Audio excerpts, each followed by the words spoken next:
that he grew through the year, and it represents. He was also good looking, and he was, in a way, maybe a special guy, but he was arrogant. And the story is about him dying, producing a conspiracy against his father, being caught in a tree. Cursed is the man that hangs on a tree.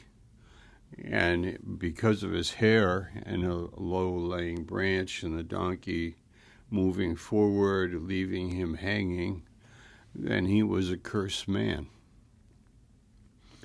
It broke David's heart. Oh, Absalom, Absalom, my son, Absalom, my son, Absalom. The end of 2 Samuel 18. Yes, we have the correct, oh, my son, Absalom, my son, Absalom. Would God I died for thee, oh, Absalom, my son, my son. I think there's 6 times. He is heartbroken over the end game, what happened. And it's a good study. 2 Samuel, you could start from 13, 14, 15, 16, 17, 18, 19. And it breaks the heart.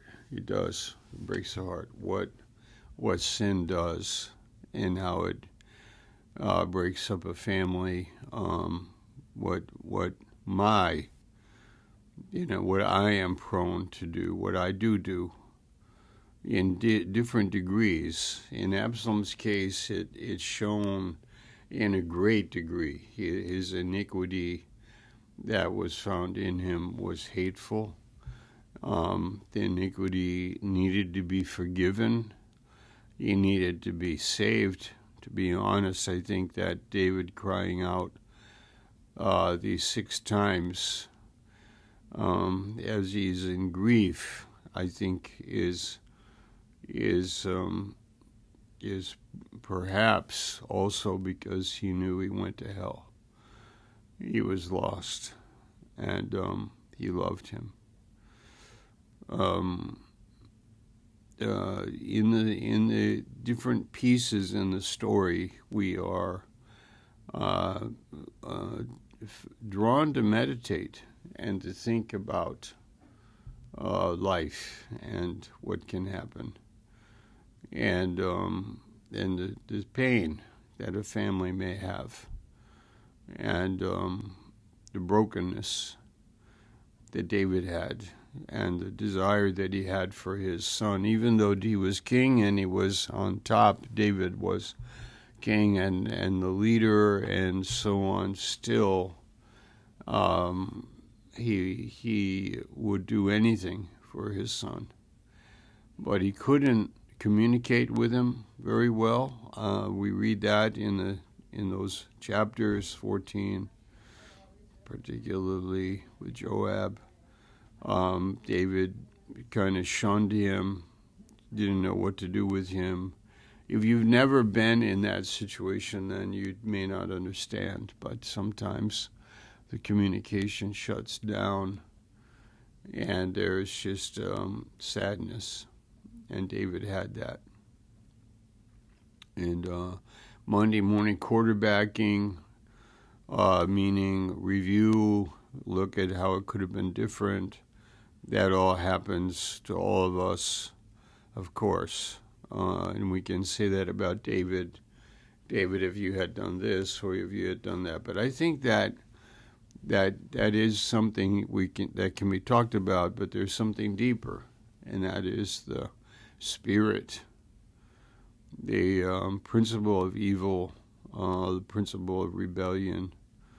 And there is a naive narrative in the world, and that is, there's not evil, there's simply misunderstanding. There's not really the sin, there's really just poor self-image, lack of communication, breakdown, not compassion, no understanding, and so on. But when you read this story and you have a little maturity in your life, then you realize that no, life, yes, and then no, in life there is such a thing as the devil, as evil, as spirits, and pride and stubbornness and arrogance and blindness. And of course, the classic picture is Christ, the most perfect human being, knowing all things, having all power, being humble, coming into the world, and not being able to like do in a human way, humanly, along human lines, reconciliation, the understanding, the ministry, to bring unity, and so on. No. It shows us that God cannot deal with evil. He cannot he gives grace to the humble, but he resists the proud. Yeah. So that's all. What a good devotional today. I kind of am inviting you to read the chapters prayerfully, repetitively, and think about it, and do it for some years, and think about this problem that David had and his broken heart, and to think about who Absalom was and what it meant. And that's all. Amen.